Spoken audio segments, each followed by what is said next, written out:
Prej 10 vitesh 200 banor të lagjes të reherojnë në qytetin e Shkodrës rrezikon jetën si pasojë rrjetit të amortizuar elektrik. Telat elektrik të paizoluar dhe lartësia e tyre më pak se 2 metrë e bën të pamundur kalimin e automjeteve.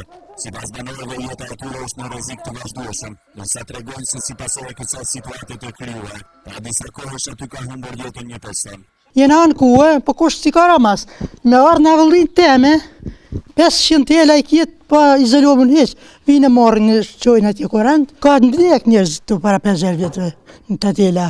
Si ka kush mas. Kapin në shtylla kështu, drona thatë i çojnë përpjet me kalojnë makinë sa do vogël. Por këtu është katastrofë. Ka telat, po shabesën, jena shnosh e mirë vetëm kur vin shnjat, domethënë marrin aty e qohëna vetëm që nuk nezet shtëpia.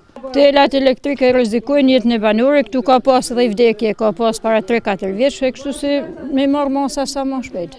Lohatjet e energjisë elektrike kanë shkaktuar gjithashtu dëme të konsiderueshme në pajisjet elektroshtëpiake.